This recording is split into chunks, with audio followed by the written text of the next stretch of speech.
اس لیے کہ یہ اللہ اکبر حال کا نام ہے، قال کا نام ہے ہی نہیں عشق۔ قال الگ چیز ہے، حال الگ چیز ہے، لیکن یہ تو پینے سے تعلق رکھتا ہے۔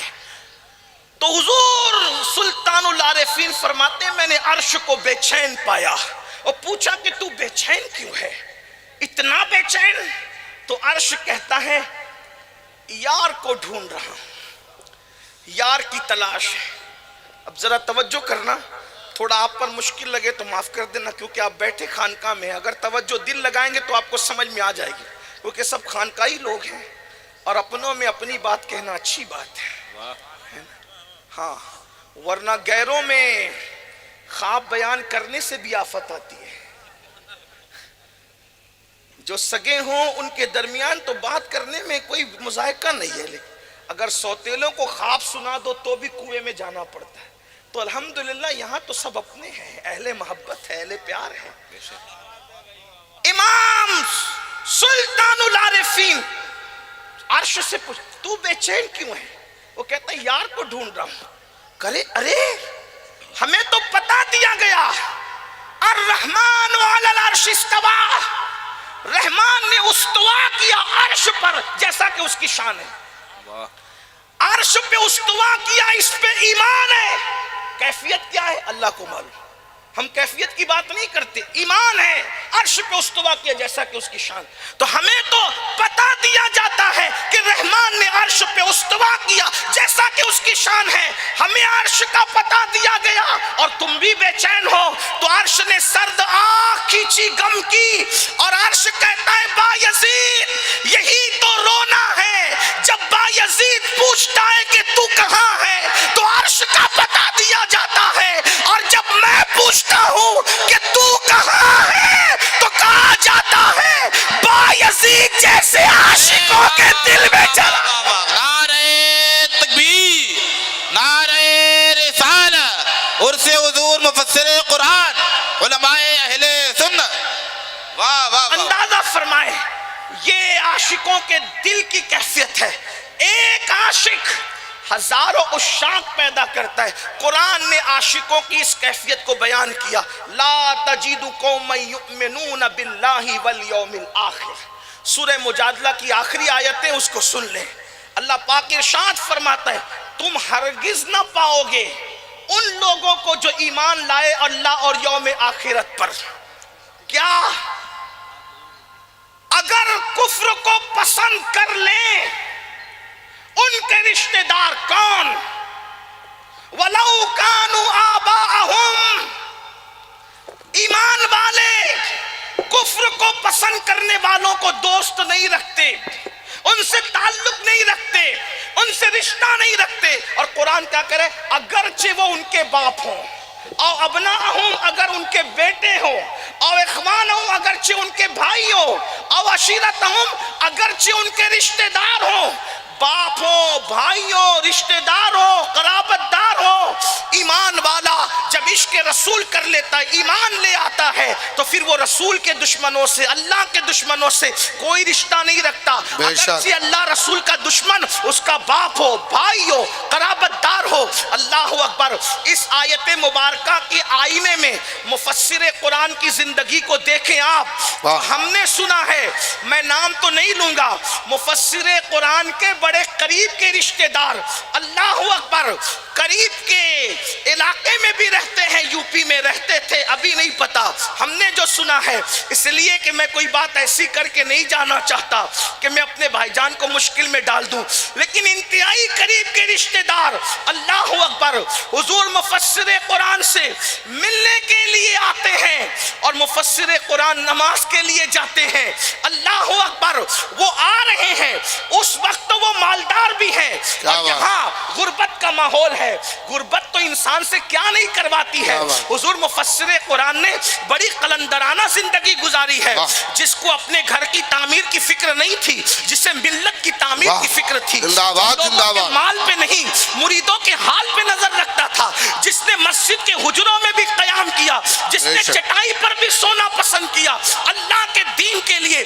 یاد رکھنا، جن کے دل یار سے لگ جاتے ہیں پھر انہیں گدوں پہ سکون نہیں ملتا۔ کیا بات ہے، پھر تو انہیں یار کی محبت میں زندہ باد۔ سکون ملتا ہے.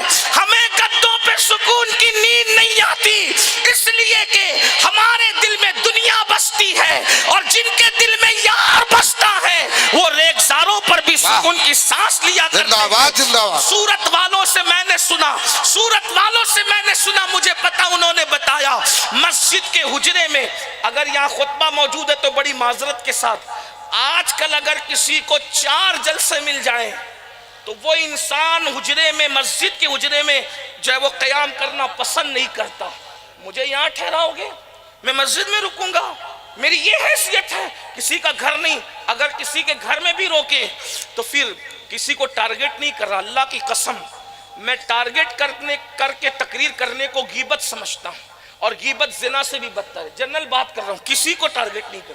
اور ویسے بھی ہم لوگ صوفیہ کے غلام ہیں، ٹارگٹ کرنے والے لوگ نہیں. ہاں، اس کا یاد رکھنا.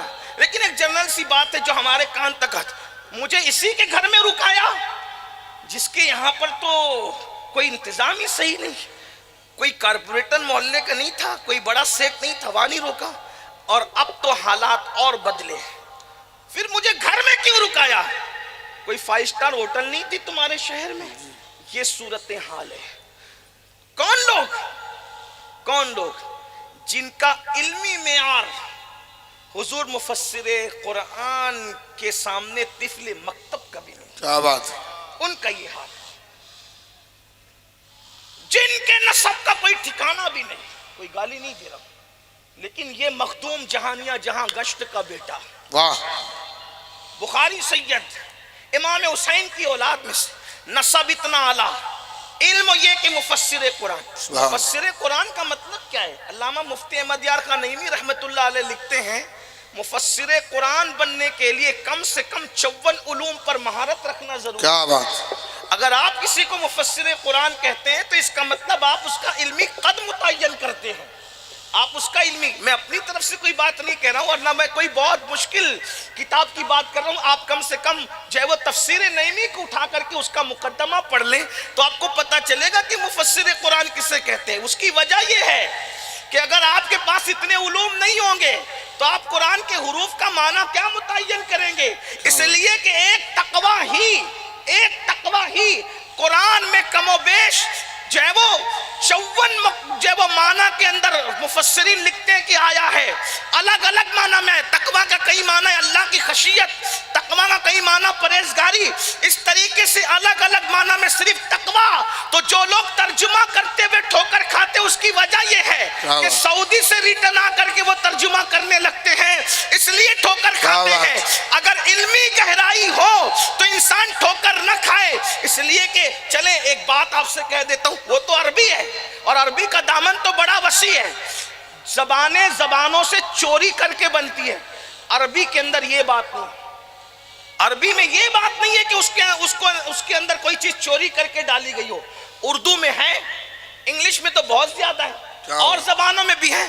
چلے اردو ہی کو لے لیں جو فارسی اور عربی کی کوکھ سے جنم لیتی ہے. پیدا ہوئی کہاں؟ دلی میں. کہاں؟ امیر خسرو کے گھر. جوان ہوئی لکھنؤ میں، اور جب جوان ہو گئی تو پھر پورے ہندوستان میں پھیل گئی، اور آج پورے شباب پر ہے. لوگ کہتے ہیں اردو مٹا دیں گے. ہم نے کہا شوق سے مٹاؤ، شوق سے مٹاؤ. تو کہا کیوں اتنی بے فکری ہے؟ ہم نے کہا ہم سے زیادہ اردو پہ تم پہرا دے رہے ہو. کہا وہ کیسے؟ میں نے کہا فلمیں ہندی میں بناتے ہو، گانے اردو میں گاتے ہو. کیا بات، اس کی وجہ یہ ہے کہ آپ کو پتا ہے اردو کے بغیر لذت لا نہیں سکتے. اور خاص بات مسلمانوں تمہیں پتا ہونا چاہیے، خسرو کی بنائی ہوئی اردو کو مٹایا نہیں جا سکتا، تو غریب نواز کے بسائے ہوئے کو کیسے ختم کیا؟ زندہ باد، زندہ باد. صوفیہ کی زبان ہے. امیر خسرو، سرکار بندہ نواز، گیسو دراز، مخدوم اشرف جہانگیر سمنانی، ان لوگوں نے اردو کو سہارا دیا ہے. اردو زبان مٹے گی نہیں، میں بہت بے فکر ہوں، لیکن آپ سے ضرور کہتا ہوں بچوں کو انگلش میڈیم میں پڑھائیے، مگر گھر پہ اردو ضرور پڑھائیے. اس لیے کہ ہندوستان میں 80% سرمایہ دین کا اردو زبان کے اندر موجود ہے. اس لیے ہمارے بچوں کو اردو آنا چاہیے، اور اچھی اردو آنا چاہیے. اللہ اکبر. اس لیے کہ اردو کا دامن بڑا وسیع ہے. تو بات دور جاتی ہے. میں عرض کیا کر رہا تھا؟